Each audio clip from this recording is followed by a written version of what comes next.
Hello friends, आज का अपना टॉपिक है बैलेंस ऑफ पेमेंट या भुगतान शेष।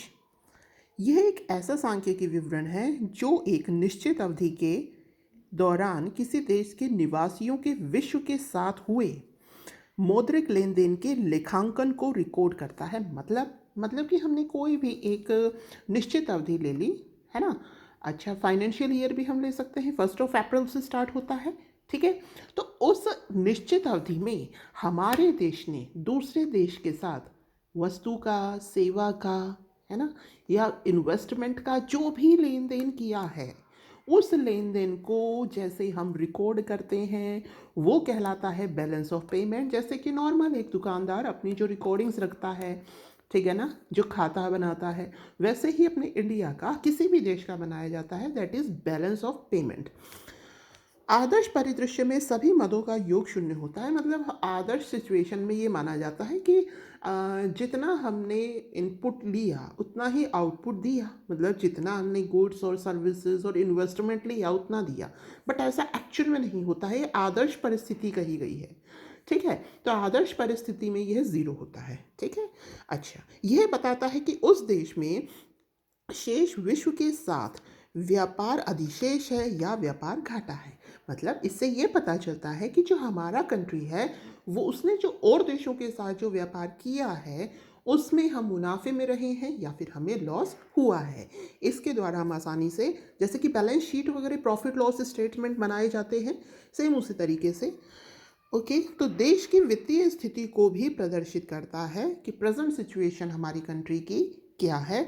इवन यह हमारी देश की जो मुद्रा है उसको भी व्यक्त करता है। जैसे कि हम कहते हैं कि जो इंडियन रुपीस है आज डॉलर के मुकाबले इतनी इस सिचुएशन पर है, तो ये है किसी भी देश की जो मुद्रा है उसको भी, उसकी स्ट्रांगनेस को भी वर्णित करता है। अच्छा, अब हम देखते हैं कि जो भुगतान है, जो बैलेंस ऑफ पेमेंट है, इसके कितने अकाउंट होते हैं, किस तरीके से अकाउंट्स में इसको डिवाइड किया जाता है। तो फर्स्ट है करंट अकाउंट, चालू खाता। तो करंट अकाउंट कैसा होगा? रिकरिंग होगा, मतलब चलता रहेगा, आना जाना उसका लगा रहेगा। तो माल है, गुड्स, सर्विस, गिफ्ट्स, डोनेशन, ये सब चलता रहता है कॉन्टिन्यूसली, ठीक है। इसमें से मतलब इसमें हम आगे प्रत्यक्ष और अप्रत्यक्ष ठीक है ना, उसमें भी डिफाइन करते हैं। तो अभी हम ये देखते हैं नॉर्मल कि गुड्स, सर्विस, गिफ्ट, डोनेशन, ठीक है। तो ये करंट है, मतलब माल आता है, माल जाता है, ठीक है। सर्विसेज आती हैं, सर्विसेज जाती हैं। गिफ्ट्स मतलब हम किसी देश को गिफ्ट देते हैं, है ना, और उनसे लेते हैं। डोनेशन दी जाती है, कोरोना टाइम में दी गई थी, ठीक है ना, डोनेशंस दी गई थी। कोई भी दूसरे देश के पीएम, प्रेसिडेंट्स वगैरह जब हमारी कंट्री में आते हैं तो वो कुछ गिफ्ट देते हैं, हमारे वाले बाहर जाते हैं तब वो भी कुछ गिफ्ट देते हैं। तो ये करंट अकाउंट में नोट होता है, ठीक है। आई होप आप समझ गए होंगे करंट अकाउंट, ठीक है। करंट अकाउंट से ही बैलेंस ऑफ ट्रेड निकाला जाता है।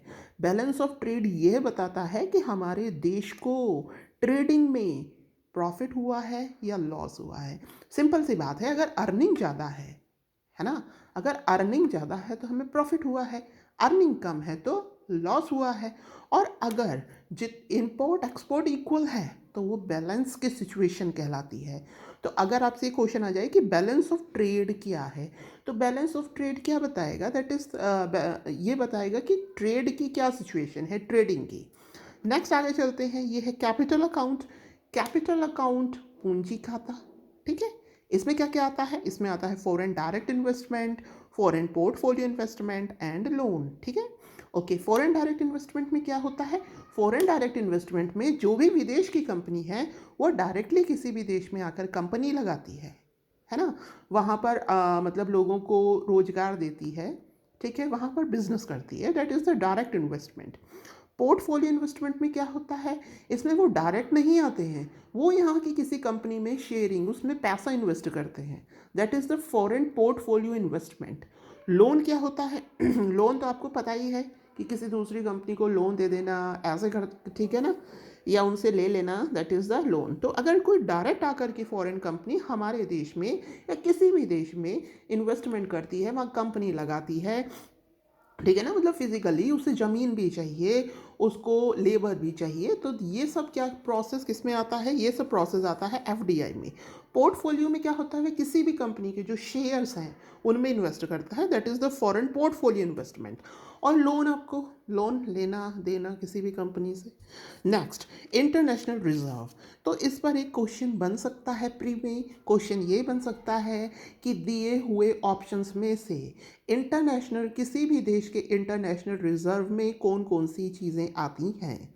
ठीक है, तो ये थोड़ा ध्यान से देखिएगा। इंटरनेशनल रिजर्व में गोल्ड होता है।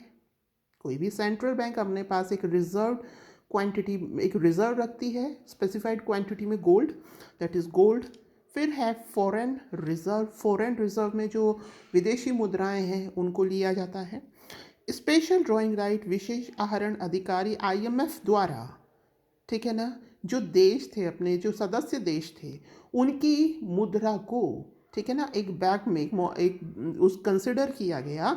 और उसके तहत ये 5 मुद्राएं आती हैं, जो कि है डॉलर अमेरिका की, यूरो है यूरोप की, रेन मिम्बी है, ये है आपकी चाइना की, येन है जापान की, और पाउंड है ब्रिटेन की। ओके, तो आईएमएफ ने इन 5 मुद्राओं को विशेष आहरण अधिकार या स्पेशल ड्राइंग राइट में कंसिडर किया है ना।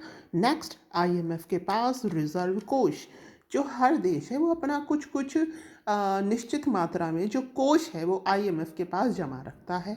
ठीक है, तो यह जो है आईएमएफ के पास रिजर्व कोष, ये भी इंटरनेशनल रिजर्व में आता है।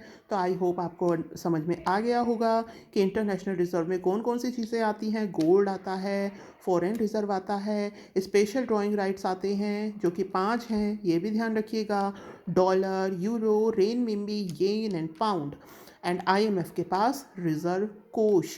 तो कुल मिलाकर बैलेंस ऑफ पेमेंट हमें क्या बताता है कि किसी भी देश की प्रेजेंट सिचुएशन क्या है, ठीक है ना, उसका व्यापार अधिशेष है या फिर घाटा है ना। तो आई थिंक आपको यह समझ में आ गया होगा।